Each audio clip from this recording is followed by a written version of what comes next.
Sud Radio, les vraies voix qui font bouger la France. 19h-20h, les vraies voix responsables. On est ravis de vous retrouver comme tous les mercredis, les vraies voix responsables. On est ensemble avec Philippe David jusqu'à 20h avec une émission spéciale sur cette maladie, la maladie de Parkinson, puisque le 11 avril dernier, la journée mondiale Parkinson a donné l'occasion de sensibiliser à cette maladie neurodégénérative qui touche près de 200 000 minimum individus en France. Avec 25 000 nouveaux cas diagnostiqués chaque année, soit un toutes les 2h30 selon France Parkinson, cette maladie constitue la deuxième cause de handicap moteur après les accidents vasculaires cérébraux. Et son expansion inquiétante à l'échelle mondiale souligne forcément l'urgence d'une prise de conscience accrue, et on va en parler. Avec nos invités, Dr Yann Senova, neurochirurgien à l'hôpital Henri Mondor de Créteil. Bonsoir. Bonsoir, merci. Jean-Louis Duflou, président de France Parkinson. Bonsoir. Bonsoir. Merci d'être avec nous. Merci d'être avec nous. Guillaume Brachet, pharmacien et chercheur, fondateur de CXS Therapeutics. Je l'ai prononcé à la française. Tout à fait. Caroline Atlani, médecin et CEO de Diampark et membre de la French Care. Bonsoir. Bonsoir, merci de votre invitation. Et Alexandre Patient, membre de France Parkinson Comité 84 pour le Vaucluse. Bonsoir. Bonsoir tout le monde. Et on vous souhaite la bienvenue, c'est les vraies voix responsables. On est ensemble jusqu'à 20h. Les vraies voix Sud Radio. Tout le monde a donc entendu forcément parler de cette maladie de Parkinson, mais qu'en savons-nous exactement? Et on va faire le point avec nos invités. D'abord avec vous, peut-être docteur Yann Senova, neurochirurgien à l'hôpital Henri Mondor. Aujourd'hui, la maladie de Parkinson, on en a tous entendu parler, on connaît 2-3 symptômes, mais d'où elle vient et qu'est-ce qu'elle génère? Et est-ce que surtout, c'est la question que tout le monde se pose, mais est-ce qu'on peut en guérir? C'est des questions effectivement très importantes, d'autant plus qu'on sait que depuis 1990, la prévalence a quasiment doublé en 15 ans. Donc c'est des questions très importantes. La prévalence, c'est le nombre de cas, c'est ça? Voilà, exactement. Et donc, initialement, Sir James Parkinson, il y a 200 ans, parlait de paralysie tremblante, mais on sait maintenant qu'il y a d'autres dimensions. Il y a des symptômes moteurs, effectivement, qu'on connaît tous, difficulté à exécuter certains mouvements, le tremblement, bien proche du micro. Le tremblement, la rigidité, mais il y a aussi tout un cortège de symptômes non moteurs liés à la cognition et aussi à des troubles de l'humeur qui sont aussi très importants de décrypter pour pouvoir mieux les soigner. Ça, c'est un premier élément. Il y a aussi une autre manière de percevoir les choses, qui est l'échelle temporelle. Au cours de la maladie, les symptômes ne sont pas les mêmes au tout début de maladie, quand on peut encore peut-être essayer de les freiner. Et justement, on parlera tout à l'heure, j'imagine, d'une recherche française très intéressante qui vient d'être publiée pour essayer de freiner la maladie, ou au milieu de la maladie, quand les médicaments initialement efficaces commencent à induire des effets indésirables, ou en fin de maladie, où des symptômes, notamment les troubles de l'équilibre, viennent s'imposer, pour lesquels on n'a pas encore de traitement, mais il y a des pistes de recherche très prometteuses qu'on pourra évoquer peut-être. A-t-on des idées des causes? Parce qu'il y a certains départements français où il y a plus de cas de Parkinson. Je pense par exemple à un département pas particulièrement pollué, comme la Lozère. Est-ce qu'on a une idée des causes? Alors, vous savez peut-être qu'il y a environ 10 à 15% de formes génétiques, donc c'est pas la majorité. Clairement, il y a la piste environnementale avec les pesticides, effectivement, qui est explorée de longue date, qui continue à être explorée. Et puis, il y a aussi différents échelles au niveau dans le système nerveux, au niveau du cerveau, où il y a des dysfonctionnements qui se produisent, qui sont peut-être pas les mêmes d'un patient à un autre. Donc là, peut-être quand on parlera de la recherche, on pourra évoquer les différents sites de dysfonctionnement à comprendre et à étudier. Alors Jean-Louis Duflou, vous êtes président de France Parkinson. Les chiffres qu'on annonçait aujourd'hui chez nous sont assez flous. Aujourd'hui, combien de personnes en France sont atteintes de la maladie? Sous ces différentes formes, nous, on est sur le chiffre de 270 000 personnes atteintes de la maladie de Parkinson en France aujourd'hui. Avec une augmentation chaque année? Avec une augmentation chaque année, puisqu'on a parlé de 27 000 cas nouveaux chaque année. Et donc, une augmentation qui est... En fait, c'est la maladie neurodégénérative qui progresse le plus vite aujourd'hui en France et dans le monde. Le rôle finalement de cette association, c'est quoi? C'est de récupérer les patients, c'est de les aider, de les soutenir, de les mettre en relation, en tout cas avec des médecins? Oui, en fait, la première mission de France Parkinson, c'est effectivement d'aider les patients, d'aider les aidants à comprendre la maladie et à mieux la vivre. Donc là, c'est au travers de nos comités départementaux en fait qu'on agit au plus près du terrain. Donc on organise des activités. Et puis il y a aussi le financement de la recherche qui est une deuxième grande mission de France Parkinson. Et je pense qu'on en reparlera évidemment. Bien sûr. On va prendre la direction du Vaucluse avec Alexandre qui est patient et membre de France Parkinson 84. Alexandre, bonsoir. Bonsoir. Comment s'est passé, si ce n'est pas trop indiscret, le diagnostic de la maladie et le fait de travailler avec France Parkinson? Écoutez, j'ai eu un parcours assez chanceux par rapport à beaucoup d'autres malades parce que j'ai été diagnostiqué assez rapidement. J'avais des tremblements au réveil le matin et mon médecin traitant m'a rapidement envoyé chez un neurologue qui m'a fait passer quelques tests, puis un scanner DOPA qui m'a permis de vérifier la quantité de dopamine dans le cerveau. Et là, donc, le diagnostic est tombé que cette quantité de dopamine n'était pas suffisante et a confirmé la maladie de Parkinson. Voilà. Et ça veut dire que tout de suite, il y a un protocole médical qui se met en route? Oui, tout à fait. Le neurologue a alors prescrit des médicaments. Alors pour l'instant, c'est quelque chose d'assez léger. Deux types de médicaments. Un inhibiteur, c'est générique, Asilec, et puis un agoniste des récepteurs de la dopamine, qui est le ropinirole, et qui varie les doses en fonction justement de l'évolution des symptômes. J'ai rendez-vous avec mon neurologue tous les 6 mois à peu près pour faire le point avec lui et faire en sorte que justement ce traitement soit adapté et selon les symptômes. Docteur Yann Senova, pardon. On dit que le sport pour cette pathologie est primordial et surtout dès le début. Oui, effectivement, c'est tout à fait important de ne pas tout de suite surenchérir en termes médicamenteux, de travailler la conscience que le patient a de son corps dans l'espace, de travailler ce qu'on appelle les retours proprioceptifs, c'est connu comme étant très important, effectivement. Quel type de sport, par exemple? Allez-y, Philippe. Non, allez-y, quel type de sport, oui? Écoutez, la marche, la randonnée, tant que c'est possible, ça peut être intéressant, peut-être... Guillaume Brachet veut réagir, qui est pharmacien et chercheur fondateur de CXS Therapeutics. Oui. Tout à fait. Alors sur la partie sportive, en fait, j'interviens parce qu'il y a une étude qui est sortie là en début d'année, qui a été faite sur des patients qui étaient en début de maladie, donc avec en gros 3 ans d'évolution, et qui montre qu'il y a un regain de fonctionnalité, c'est-à-dire que les neurones dopaminergiques, donc qui sont le contingent de cellules qui est abîmé par la maladie, peuvent regagner de la fonctionnalité sous certaines conditions. Et on parlait du type d'effort, donc c'est pas tellement la typologie d'effort dans le sens quel sport, que plutôt quel type d'effort, dans le sens un effort qui est plutôt aérobie avec de l'intensité, c'est-à-dire qu'il faut engager son corps dans l'effort. Et ça, c'est vraiment quelque chose qui est maintenant assez bien étayé, qu'il faut faire du sport tôt dans la maladie de façon assez intensive, donc en essayant de se mettre un peu pas dans le rouge, mais enfin en tout cas d'y aller franchement. Mais avec des sports typiques, parce qu'il faut des gestes particuliers. Il y a des types de gestes qui sont plus intéressants que d'autres. Effectivement, peut-être que France Parkinson. Tous les sports qui font plaisir en fait. Déjà premièrement, c'est une activité physique adaptée. On considère que c'est le deuxième médicament en fait. Morale et physique. Morale et physique. En plus, ça permet d'être dans des clubs, d'avoir de l'activité sociale. Donc, effectivement, pour nous, c'est pour ça que c'est le 40e anniversaire de l'association. On l'a placé sous le signe de Libérons le mouvement, pour que toutes les personnes aient conscience que l'activité physique est effectivement essentielle. C'est vrai pour d'autres maladies, mais c'est particulièrement vrai pour Parkinson. Mais et alors, donc les sports qu'on peut préconiser, c'est quoi? Tennis de marche, danse, enfin tout ce qui fait bouger en fait. On est dans un sport de rythme en fait, c'est ça peut-être? Oui, dans des sports de rythme. Et puis en fait, évidemment, avec l'évolution de la maladie, on peut adapter le type de sport qu'on fait, mais je pense que c'est effectivement des sports qui privilégient l'équilibre et les réflexes, les changements de direction, enfin bref, tout ce qui fait plaisir, je le dis, parce que c'est important. Docteur Yann Senova, on a parlé avec Alexandre des traitements qu'il prend. Quels sont les traitements actuels et est-ce qu'ils sont au stade précoce de la maladie? Est-ce qu'ils évoluent? Comment ça se passe? Parce que beaucoup d'auditeurs ne le savent pas, évidemment. Alors, comme je disais tout à l'heure, il y a 2 grandes catégories de symptômes, les symptômes moteurs et les symptômes non moteurs. Parmi les symptômes moteurs, il y a ceux qui sont sensibles à la dopamine. Donc, l'auditeur parlait à l'instant d'agonistes dopaminergiques. Il existe aussi ce qu'on appelle des précurseurs de la dopamine, la levodopa, qui est un médicament qu'on peut prendre par voie orale et qui va traverser cette espèce d'enveloppe protectrice du cerveau qui s'appelle la barrière hémato-encéphalique et être ensuite métabolisé en dopamine pour agir sur les neurones moteurs auxquels il manque de la dopamine. Ça, c'est les grandes catégories. Alors, la seule chose, c'est que ces médicaments, on les prend à certaines heures dans la journée, de manière pulsatile, à un moment donné, alors qu'à l'état naturel, cette dopamine, elle est produite par le cerveau en continu.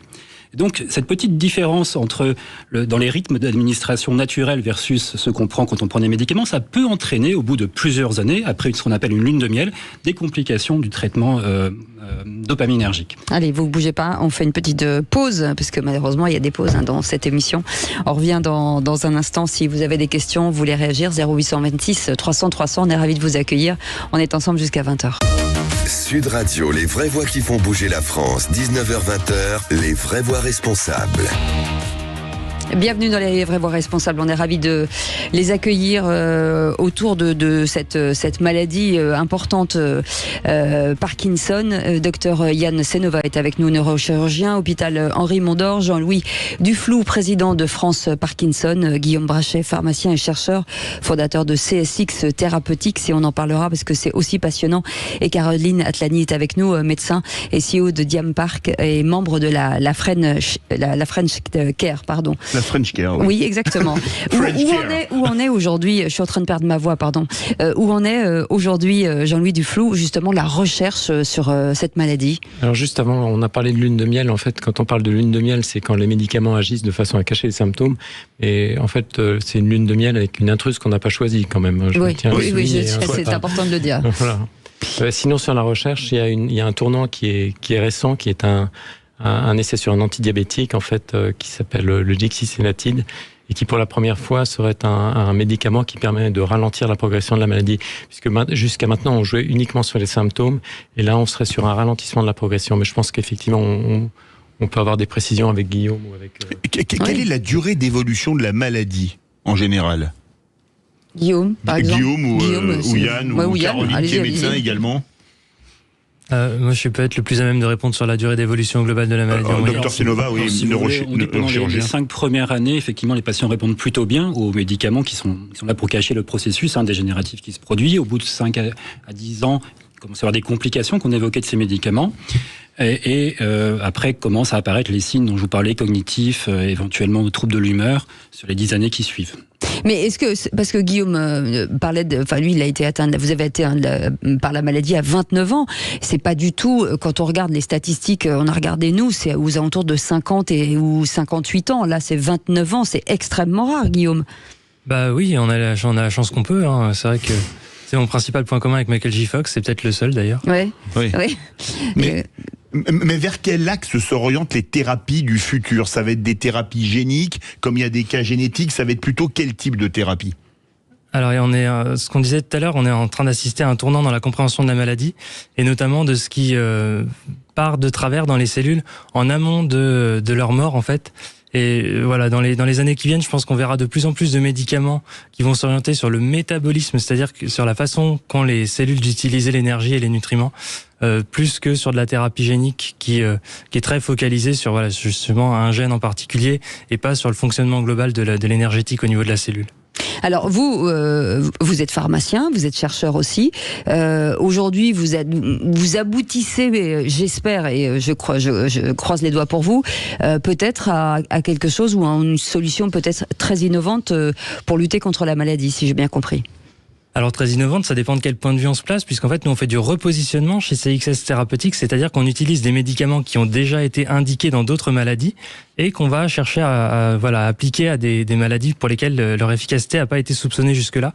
Donc voilà, on est typiquement dans ce contexte où c'est des médicaments dont on connaît à la fois le profil d'efficacité et le profil de sûreté chez le patient. Donc ça a certains avantages et notamment en termes de rapidité d'accès aux patients, puisque on a commencé à développer ce médicament. Enfin, CXS existe depuis septembre 2023 et on pourrait être en essai clinique dès l'année prochaine.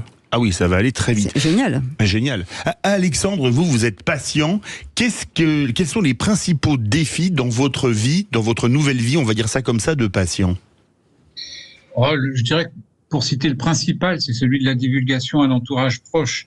En fait, à un moment donné, on apprend qu'on a cette maladie, l'entourage connaît plus ou moins bien cette maladie, ses effets et sa durée, et l'annonce est plus ou moins compliquée à accepter déjà par les proches et puis un petit peu moins proches. Le deuxième défi, c'est au niveau aussi du travail, des relations professionnelles, relations avec l'environnement, où la maladie peut ne pas être bien perçue et ça peut poser des problèmes au quotidien dans la relation individu à individu. Ensuite, un autre défi, ça a été l'organisation de la journée. On l'a cité tout à l'heure, l'exercice physique est majeur. Pour ma part, c'est l'activité physique, c'est le ping-pong, c'est la randonnée nordique, c'est le vélo. Et c'est vrai qu'aujourd'hui, ça devient la priorité de ma journée. Il faut que tous les matins, tous les jours, je puisse organiser mon temps pour avoir une disponibilité pour faire de l'exercice, que je vois d'ailleurs de façon positive, puisque une fois l'exercice fait, l'ensemble de mes symptômes a plutôt tendance à régresser. Jean-Louis Duflou, président de France Parkinson, veut réagir. Oui, je voulais dire que c'est une maladie qu'on cache encore. Donc, elle est encore taboue. Oui, elle est encore taboue, je pense. C'est quand même la deuxième cause de handicap invisible en entreprise. Donc, c'est une maladie qu'on ne souhaite pas dévoiler. À de rares cas, c'est vraiment une maladie qu'on cache. Et donc, comme Michael J. Fox l'a fait, quand on fait entre guillemets son outing sur la maladie, je pense que c'est vraiment très important, effectivement, que cette maladie soit mieux connue et pas simplement caricaturée ou stigmatisée. En matière de prévention, on en est où avec Yann Senova, justement, de la prévention de cette maladie? Est-ce on peut avoir des signes avant-coureurs? Vous disiez tout à l'heure qu'il y avait de l'hérédité, mais... C'est effectivement une question très, très importante. Dans la phase initiale de la maladie, il y a effectivement des symptômes qui ne sont pas forcément très connus de tous, qui annoncent que la maladie va se manifester sur le plan moteur. Alors par exemple, le fait de perdre l'odorat, l'hyposmie, ou le fait d'avoir des rêves agités la nuit, de se remuer un petit peu, sans forcément se rendre compte. Généralement, c'est le conjoint qui fait part de cela. Et le fait de détecter ces signes précurseurs le plus tôt possible, maintenant qu'on va commencer peut-être à avoir des thérapies neuroprotectrices, ça devient de plus en plus intéressant pour essayer de freiner la maladie le plus vite possible.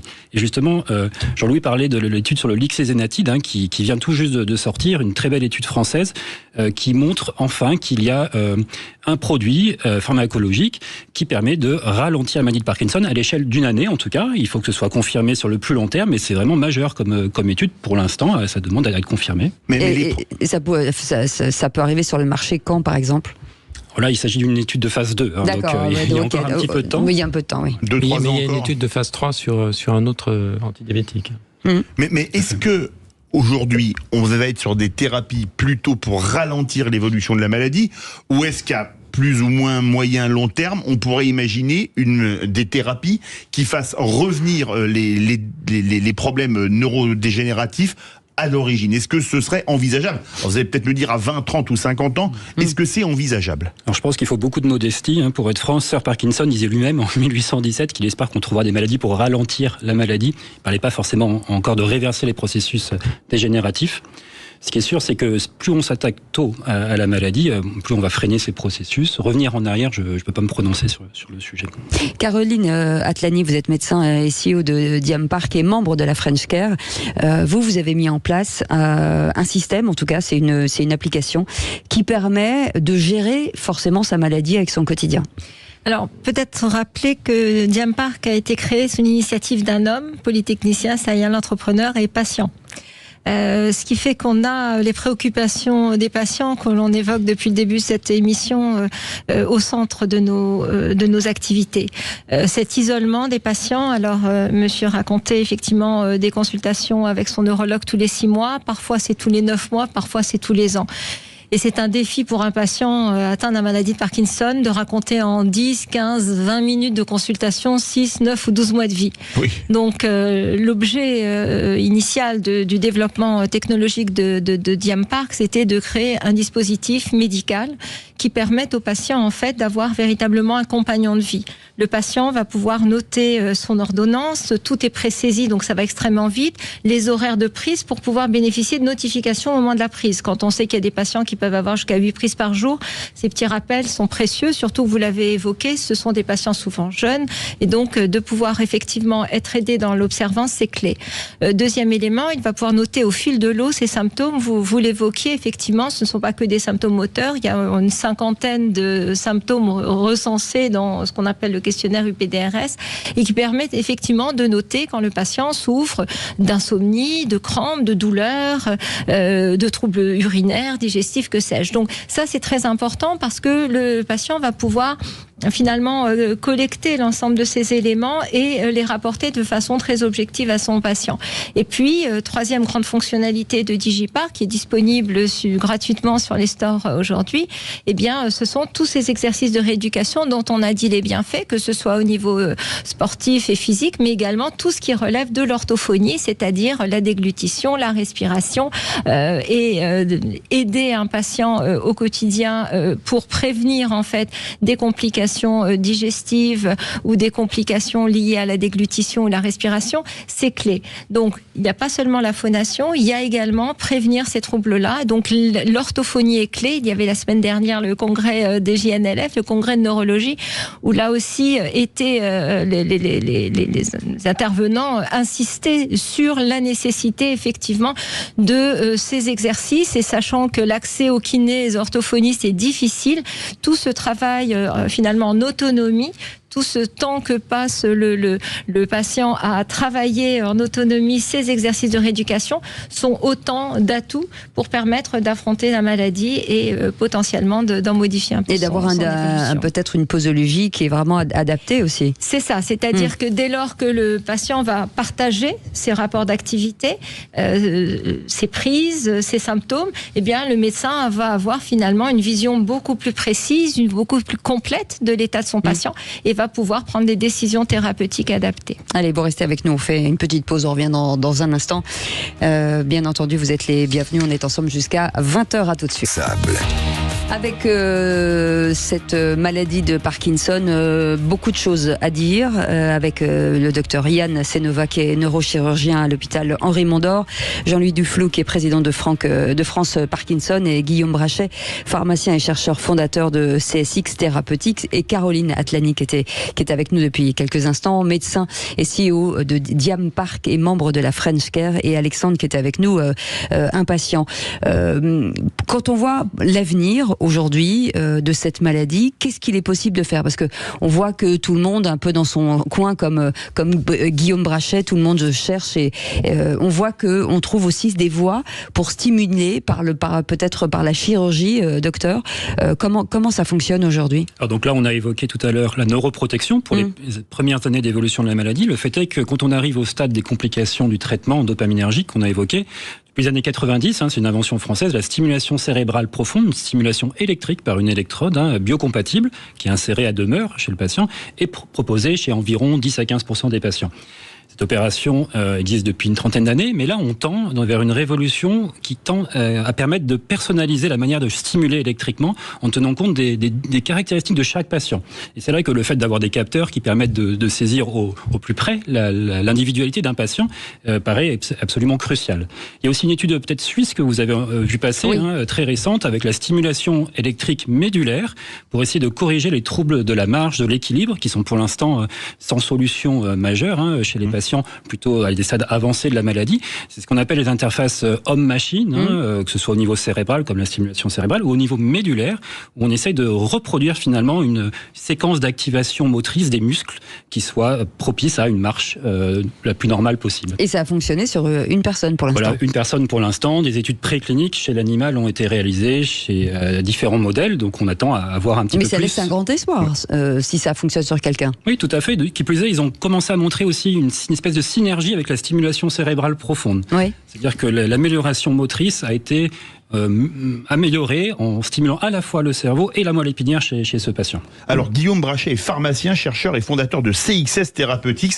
Vous travaillez sur un traitement potentiel. Vous avez vous avez une start-up plus de 400 000 €, c'est quand même très bien. Les gens croient en votre traitement. Comment est-ce que ça marche et vers quel développement allez-vous? Alors, si on imagine que la cellule est une petite maison, il y a un organique, donc quelque chose dans la maison qui serait l'équivalent de la chaudière qu'on appelle la mitochondrie, qui en fait va réguler l'énergie, le chauffage dans la maison. Et on va dire que ce qui se passe en amont de la dégénérescence, donc de la maison qui s'effondre, c'est que la chaudière se dérègle et qu'elle finit par imploser et détruire la maison, emporter la maison avec elle. Nous, ce qu'on vient faire avec notre traitement repositionné, c'est, en tout cas sur des cellules, c'est ce qu'on a montré, reste à voir si ça fonctionne chez l'homme, c'est régler un peu le mélange au niveau de la chaudière pour restaurer une façon de fonctionner normale et éviter que la maison explose. Est-ce que c'est un brevet, alors ce sera un brevet français, est-ce qu'on est aidé dans ces recherches par l'Europe par exemple? Comment ça se passe? Il y a deux phases. Il y a les phases où on a montré que ça fonctionne et là il y a des gens qui pourraient nous aider. Et puis il y a la phase où on n'a pas de résultats et pas de moyens pour aller faire des résultats. Et c'est une phase où on rame dans tous les sens du terme, puisque moi ce qu'il a fallu que j'entreprenne pour arriver à faire ma preuve de concept, c'est remonter une partie de la Loire à contre-courant en kayak pour essayer de faire assez de bruit pour arriver à collecter assez de sous pour faire la première preuve de concept. Et finalement celle-là elle permet d'aller chercher des moyens pour aller faire d'autres résultats, pour aller chercher d'autres moyens, etc. Faut amorcer la pompe. Et aujourd'hui, vous avez besoin de combien d'argent encore? Aujourd'hui, on est en train de préparer une seconde levée de fonds. Donc, on a fait une petite levée de fonds de 400 000 euros à la création de la structure l'année dernière. Là, on est en train de lever 5 millions pour aller en essai clinique. D'accord. En essai clinique qui va concerner quel type de patient? À quel stade de la maladie, etc. Alors ça, c'est des choses qu'on est en train de discuter avec le réseau français qui s'appelle NSPark, qui est un réseau d'essais cliniques sur la maladie de Parkinson. Donc on est en train de discuter avec les parkinsonologues qui sont impliqués dans ce réseau NSPark de la typologie de patients qu'on va aller chercher et puis la façon de dessiner l'essai clinique notamment. Donc c'est des questions qui sont encore en train d'être discutées. Caroline Atlani, vous aussi vous êtes en levée de fonds, recherche de levée de fonds, parce que c'est vrai qu'on le disait en début d'émission, cette maladie on en parle très peu, elle est plutôt cachée, alors qu'il faudrait qu'elle soit effectivement mise au grand jour pour fabriquer, ou en tout cas faire en sorte que tout le monde rentre dans l'histoire et qu'on puisse lever des fonds et faire avancer la technologie ou l'innovation. Alors oui, puis je vais rebondir sur ce qu'a dit Guillaume, parce que Guillaume il est formidable. Et en fait, on a lancé une opération Parkinson Heroes, parce que c'est extrêmement impressionnant de voir des défis sportifs. Il y a eu un monsieur qui a fait le tour du monde à la voile. Là, il y a un monsieur qui va porter la torche pour les JO. Il y a une jeune femme qui va faire Marseille-Paris. Donc, il y a des défis incroyables. Il y a des personnalités, mais invraisemblables. Et à chaque fois, véritablement, on prend des leçons de gens qui sont inspirants, qui poussent les montagnes. Et ça, vraiment, je suis très sensible à ça. Et in fine, pour répondre à votre question sur les fonds, finalement, il y a beaucoup de bienveillance. Notre aventure, elle est aussi humaine. D'avoir un fondateur qui est malade, alors que c'est un polytechnicien, serial entrepreneur à succès, mais d'avoir comme ça, au cœur de notre aventure, un patient, des patients, puisqu'on travaille bien évidemment en grande proximité avec l'association France Parkinson. Les patients nous ont aidés à construire, à développer, de même que nous sommes bien évidemment, en étant incubés à l'Institut du cerveau, très proches des professionnels de santé, mais pas juste les neurologues, c'est aussi toutes ces personnes qui gravitent autour de ces patients.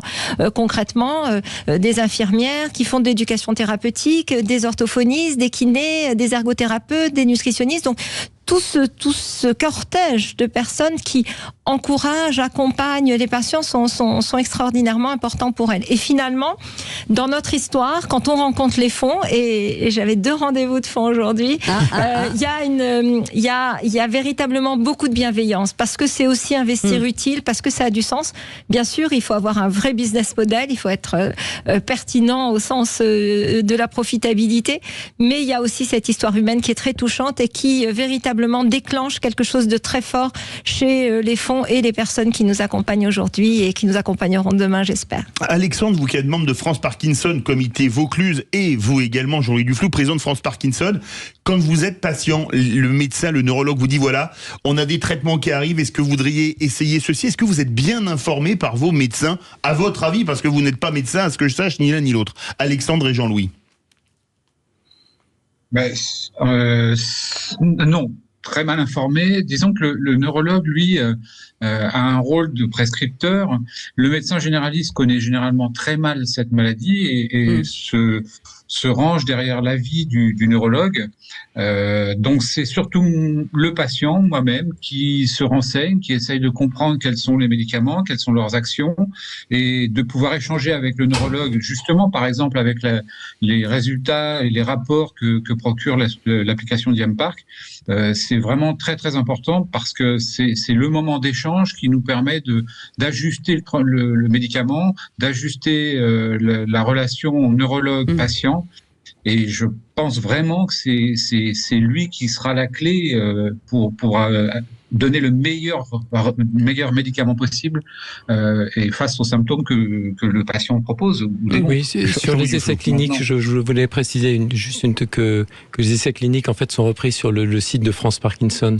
Donc les gens qui souhaitent être volontaires pour ce type d'essais cliniques, et je pense qu'il y a beaucoup de gens qui le souhaitent, peuvent voir les essais cliniques sur lesquels ils sont susceptibles de participer.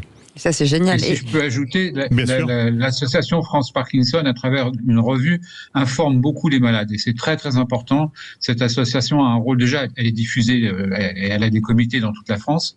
Donc, elle se rapproche au plus près des patients.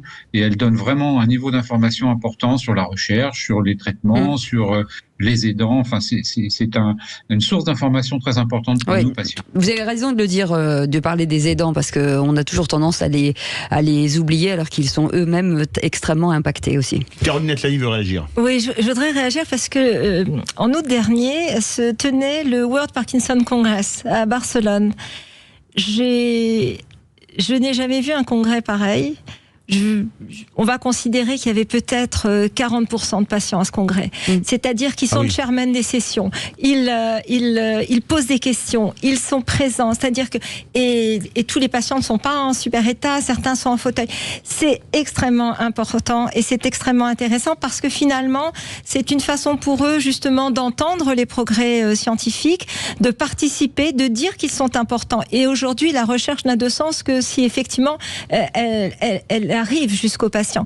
Donc cette présence, cet engagement des patients à ce congrès, pour avoir assisté à de nombreux congrès scientifiques, c'est la première fois que je vois ça et j'étais particulièrement touchée, émue, et j'ai trouvé que c'était une formidable occasion pour les patients de mieux comprendre effectivement les recherches, et puis pour les chercheurs de comprendre aussi la finalité, le sens, l'esprit et les besoins des patients. Donc formidable expérience ce World Parkinson Congress. Est-ce que les données que vous récupérez sur cette application peuvent être utiles aussi aux chercheurs pour essayer de trouver des...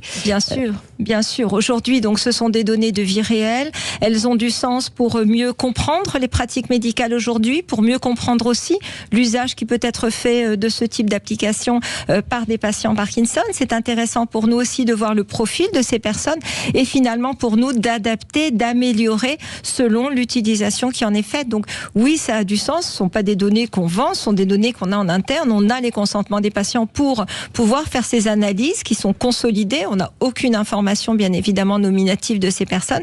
Et on a là des éléments très précieux sur les usages aujourd'hui, sur les pratiques médicales, sur les prescriptions, sur les symptômes et in fine sur une pratique aujourd'hui qui est réalisée en France sans contrainte. Et avant de faire une pause, Yann Senova, est-ce que finalement c'est une maladie qui est plus genrée, qui est plus vis-à-vis des hommes que des femmes, ou c'est totalement équilibré? Écoutez, je ne sais pas quelles sont les évolutions les plus récentes de la maladie. 60% pour les hommes, 40% pour les femmes. Ah oui. D'accord. Je ne pense pas que ça impacte véritablement les choix que l'on fait. Ce qui va impacter sans doute les choix thérapeutiques. Non, c'est juste parfois, effectivement, il y a la preuve. Par contre, c'est la même proportion jusqu'à 50 ans. Il y a autant de femmes que d'hommes jusqu'à 50 ans, et ensuite, effectivement, les hommes sont plus touchés que les femmes. Allez, on fait une pause, on revient dans quelques instants pour la dernière partie de cette émission. Merci en tout cas d'être là et de nous parler de cette maladie qui touche, je le rappelle, plus de 200 000 personnes, si les chiffres sont bons, et qui, malheureusement, un chiffre qui grandit assez régulièrement. Donc voilà, c'est important d'en parler et de montrer qu'il y a quand même beaucoup d'espoir. À tout de suite. Sud Radio, les vraies voix qui font bouger la France, 19h-20h, les vraies voix responsables. Et nous sommes très bien entourés ce soir pour cette émission spéciale maladie de Parkinson avec le docteur Yann Senova, neurochirurgien de l'hôpital Henri Mondor, Jean-Louis Duflou qui est président de France Parkinson, Guillaume Brachet, pharmacien et chercheur et fondateur de CSX Thérapeutique, Caroline Atlani, médecin et CEO de Diam Park et membre de la French Care, et puis Alexandre qui est un patient et membre de France Parkinson, comité 84. Et avec vous, Alexandre, petite question, est-ce que vous seriez prêt, vous, à être finalement à pouvoir dire, bah voilà, si vous voulez faire des tests ou travailler avec des chercheurs, je l'accepterai? Oui, bien sûr, sans aucun problème. Après, il y a des domaines qui sont aujourd'hui peut-être un petit peu plus passés au second plan, qui sont principalement le traitement de la douleur et puis la nutrition. J'ai remarqué dans les comités de parole que l'on a au sein de l'association France Parkinson que beaucoup de patients, peut-être un peu moins pour ma part, mais beaucoup de patients se plaignent de douleurs avec des difficultés d'accéder à des traitements parce que c'est compliqué. Et puis la nutrition qui doit certainement jouer un rôle. On a toujours parlé de l'intestin, notre deuxième cerveau. La nutrition est un domaine qui est encore peu connu, bien sûr en relation avec la maladie de Parkinson, et de savoir comment adapter ses repas, comment adapter les aliments que l'on ingère par rapport à cette maladie et aux médicaments. Donc là, il y a des choses à faire, et ça m'intéresserait, oui. Jean-Louis Dufaux, vous êtes président de France Parkinson. Du point de vue des patients, quelles sont les choses à améliorer en priorité ? Là, améliorer en priorité, je pense que déjà, il faut améliorer l'information sur la maladie pour que effectivement tout le monde qu'on libère la parole autour de la maladie. Ça, c'est un élément important parce que effectivement, les patients auront l'impression d'avoir une certaine fierté s'ils sont représentés par des gens connus qui n'ont pas peur de parler de la maladie. Ça, c'est le premier point. La deuxième chose, je crois, c'est surtout une attente. Nous, on voit qu'on a beaucoup d'attentes sur la recherche. Les demandes des patients, c'est effectivement de savoir quelles sont les avancées objectives de la recherche. C'est ça le point essentiel pour eux, je pense. Je rebondis sur ce que disait Alexandre là. Est-ce que l'alimentation, est-ce qu'il y a des produits, est-ce qu'on sait si certains produits ou certains aliments sont plus propices pour les patients avec vous, par exemple, Guillaume Brachet? Alors, il y a des notions autour de ça, effectivement, mais je crois qu'il y a un livre qui est édité par France Parkinson autour de ça, donc il y a même des recommandations qui sont... oui, il y a un livre de nutrition qui est publié par France Parkinson. Quel type d'aliments, par exemple ? Faut-il éviter ou consommer ? Les frites. Oui, ça c'est certainement excès, c'est vrai. Le point, c'est surtout qu'en fait, il y a une interaction entre les médicaments et la digestion. Donc, bon, je vais pas refaire le livret ici, mais je pense que c'est le point principal, c'est-à-dire qu'il faut éviter des interactions entre la prise de médicaments et puis, par exemple, d'avoir des repas trop protéinés, de prendre son médicament juste avant, c'est pas une chose à faire. Oui.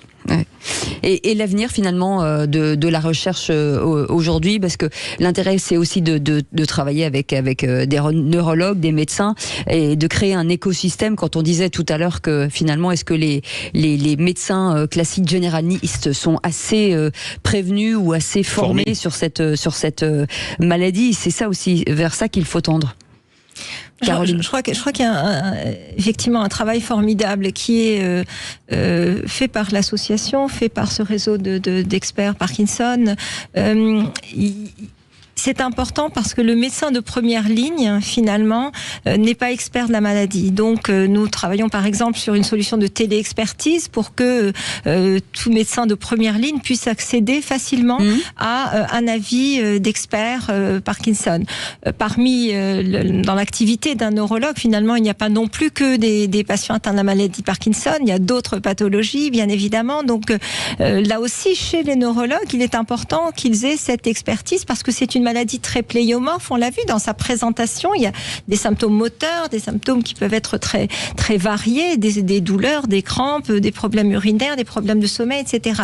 Donc, en fait, il faut forcément qu'il y ait cette dimension très globale de la prise en charge et de pouvoir améliorer la coordination des soins. C'est aussi ce qu'apporte la technologie aujourd'hui. C'est aussi l'assurance, on va dire, que tout le monde gagne en compétences et que cela profite bien évidemment aux patients à terme. Yann Senova veut réagir. Oui, tout à fait. Mais dans les centres experts de la maladie de Parkinson, comme celui d'Henri Maudin, auquel j'appartiens, on fait chaque semaine une réunion de concertation pluridisciplinaire, ça s'appelle ainsi, sur les patients, nos patients avec la maladie de Parkinson, avec neurologues, neurochirurgiens, psychiatres, kinésithérapeutes, neuropsychologues, et au cas par cas, on discute de la thérapie la plus appropriée, des essais cliniques effectivement en cours le plus approprié. C'est très important, ce dialogue multidisciplinaire. À quel moment, finalement, dans cette, j'allais dire, dans la carrière de cette maladie, si on peut dire ça, à quel moment les choses se sont accélérées, ou finalement on s'est rendu compte, c'est quoi ? C'est il y a 5 ans, il y a 10 ans, il y a 15 ans, où on a commencé à pouvoir mettre des médicaments, à des protocoles en place. Est-ce que c'est une maladie qui est connue depuis longtemps ou depuis très peu de temps ? C'est une maladie qui est connue depuis très longtemps puisque c'est Sir James Parkinson qui l'a découverte. Mais effectivement, la dopamine, je crois que ça a 60 ans, la stimulation cérébrale profonde, ça a 30 ans. Les agonistes, c'est un peu plus récent. Et effectivement, le tournant qui est en train de se prendre sur des médicaments qui pourraient ralentir la maladie, c'est maintenant. Ouais, c'est ça, c'est l'avenir qui nous le dira. Et comment... Et Guillaume Brachet, l'avenir, vous le voyez comment, vous, en termes de thérapeutique ? Alors moi, parce que vous avez deux casquettes en plus. Tout à fait, oui. Ce que j'ai observé dans la littérature, là, donc il y a quelques années, il y a 2-3 ans, quand j'ai commencé à m'intéresser de près à ça, c'est que la compréhension qu'on a de la maladie, elle a vraiment été révolutionnée par l'essor de certaines technologies dans la recherche.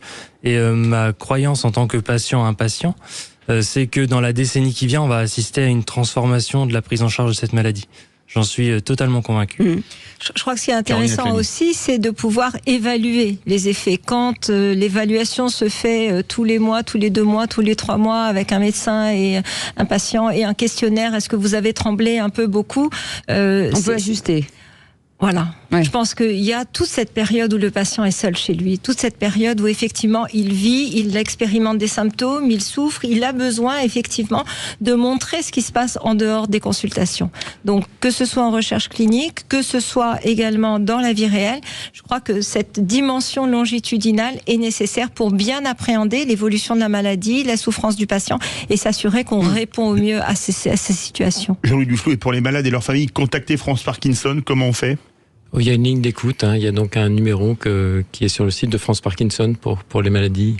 Oui, et puis sinon, c'est dans les comités départementaux, c'est ça. Il y a 86 départements qui sont couverts par France Parkinson. Voilà. Merci en tout cas d'avoir été avec nous. Merci beaucoup, Dr Yann Senova, neurochirurgien, hôpital Henri Mondor. Merci beaucoup, Jean-Louis Duflot, d'avoir été avec nous, président de France Parkinson. Guillaume Brachet, merci et bravo pour ce que vous faites. Oui. Pharmacien et chercheur, fondateur de CXS Therapeutics. Et merci beaucoup, Caroline Atlani, médecin, CEO de Diam Park et membre de la French Care. Et merci beaucoup, Alexandre Patient, membre de France Parkinson, comité 84. Merci beaucoup en tout cas. Merci. Grâce à vous, voilà, on en sait un petit peu plus et bien entendu, si vous avez l'occasion de revenir nous en parler, vous serez les bienvenus à Sud Radio. Merci à notre équipe formidable. On se retrouve demain pour les vraies voix à partir de 17h, mon cher Philippe. Oui, à 20h02, les essentiels de Sud Radio. À 20h, bien sûr, le flash. Tout de suite, Sud Radio à votre service. À demain 17h pour les vraies voix de Sud Radio. On se retrouve demain pour les vraies voix. Salut. Sud Radio à votre